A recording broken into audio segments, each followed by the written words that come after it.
ঢাকা এয়ারপোর্টের উপর আমি একটু কথা বলবো। থাই এয়ারওয়েজ সমানে প্যাসেঞ্জার টাইনা নিয়ে যাচ্ছে ব্যাংককে, ফুল, একেবারে ফুল।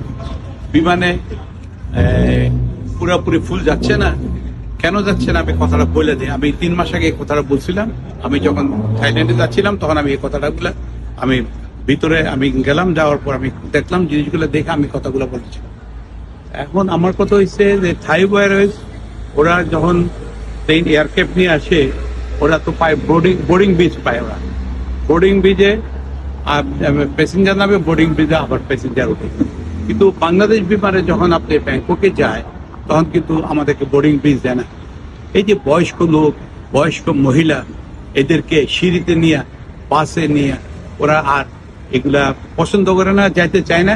যার জন্য বিমান অনেক সময় বয়স্ক লোকরা, বয়স্ক মহিলারা, অসুস্থ লোকরা বিমানে যাইতে চায় না। শুধু একটাই কারণ ওই যে সিঁড়ি বাইয়া নামতে হয়, আবার বাসে উঠতে হয়, আবার অনেক দূরে যাইতে হয়। এগুলো অনেক প্রবলেম। আর একটা যা লিফট আছে, আমি লিফটের ব্যাপারে কথা বলছিলাম 3 মাস আগে। এই লিফটটা বলে ভিআইপির জন্য, ভিআইপিদের জন্য এই লিফটটা আর খুলে না। কিন্তু এটার ব্যাপারে আমি অনেক কথা বলছিলাম, সিভিল এভিয়েশনকে বলছিলাম, বাংলাদেশ বিমানকে বলছিলাম এই কথাগুলো, এগুলা টেক কেয়ার করার জন্য। কিন্তু কোনোটাই হলো না। থাই এয়ারওয়েজ ওরা টিকিট নিচ্ছে 37,000 টাকা, বাংলাদেশ বিমান নিচ্ছে 35,000 টাকা। আমার উচিত বাংলাদেশ বিমান আরো একটু কমাই দিয়া আমাদের মনে হয় বোর্ডিং ব্রিজটাতে হ্যান্ডেল করলে পারে। বোর্ডিং ব্রিজে উঠবে, বোর্ডিং ব্রিজে নামবে। যদি হয় তাহলে এই থাই এয়ারওয়েজের মতন বাংলাদেশ বিমানে ফুল ক্যাপাসিটি নিয়ে যেতে পারবে ব্যাংককে। কারণ এটা হচ্ছে কি, এটা বয়স্ক লোকরা, বয়স্ক মহিলারা, রুগীরা কেউ উঠতেও পারতেছে না, আপনার এই সিঁড়ি পাইতে পারতেছে না, কোনো কিছু করতে পারতেছে না। যার জন্য থাই এয়ারওয়েজে সব যাচ্ছে, সব যাচ্ছে ব্যাংককে চিকিৎসা করার জন্য, মানুষ ঘুরতে ফিরতে। আমি অনুরোধ করব সিভিল এভিয়েশনকে, আপনারা প্লিজ আমাদের বাংলাদেশ বিমানের এয়ারক্রাফটগুলোকে আপনারা বোর্ডিং ব্রিজে লাগান। না হলে কিন্তু বয়স্ক লোকরা যেতে চাইছে না।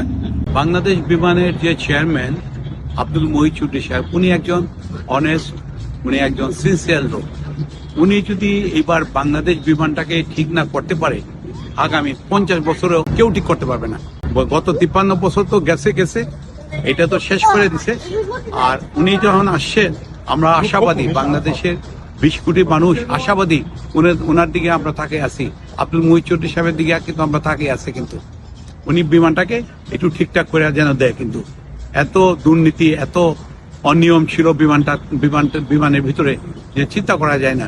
আমি অনুরোধ করব আব্দুল মহিদ চৌধুরী সাহেবকে, আপনি এই সুযোগে, আপনি যতদিন চেয়ারম্যান আছেন আপনি থাকবেন, আপনি প্লিজ বিমানটাকে আপনি একটু সুন্দর করে গুছাই দিয়ে যান। এটাকে, দুর্নীতিটাকে 0 টলারেন্স করে আপনি দিয়ে যান।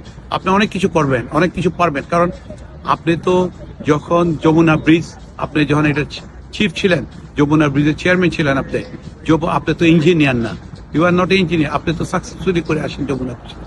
আপনি ওটাকে যখন সাকসেস করে আসেন, আপনি তো এনবিআর আপনি আসছেন, এনবিআরটাকেও আপনি ঠিক করে গুছাই দিয়ে আসছিলেন। আপনি কেন পারবেন না? আপনি বিমানটাকে সুন্দর করে গুছাই দিয়ে যান। সারা জীবন মানুষ আপনার কথা মনে রাখবে, এবং আপনি ছাড়া এটা আর কেউ পারবে না। কিন্তু আপনি অনেস্ট, সিনসিয়ার, আপনি কোনো পিছটান নাই, আপনি কোনো কিছুর অভাব অনটন নাই। আপনি একমাত্র ব্যক্তি যে বিমানটাকে আপনি গুছাই দিতে পারবেন। কিন্তু আমাদের অনুরোধ, এই 20 কোটি লোকের মানুষের পক্ষে থেকে আমি কথাটা বলতেছি, আপনি এই বিমান থেকে আপনি দুর্নীতিটা অন্তত দূর করেন এবং জিনিসটাকে সুন্দরভাবে গুছাই দিয়ে যান। আমি বাংলাদেশ বিমানের চেয়ারম্যান আব্দুল মহিদ চৌধুরী সাহেবকে আমি অনুরোধ করব, আপনি যদি এই বিমানটাকে ঠিক না করতে পারেন, আর আগামী 50 বছরের বিমানটা ঠিক হবে না। কিন্তু আপনার মতন একজন জার্টাইল চেয়ারম্যান আসছে বাংলাদেশ বিমানে, আপনি যদি না পারেন আর কে পারবে? আপনার থেকে আমরা অনেক আশাবাদী। আমি চাই আপনি এই কাজগুলা অন্তত দেখেন, ইমিডিয়েটলি আপনি এগুলা করলে আপনি মানুষের কাছে অনেক ভালো কাজের জন্য মানুষ আপনার সম্বন্ধে অনেক ভালো বলবে।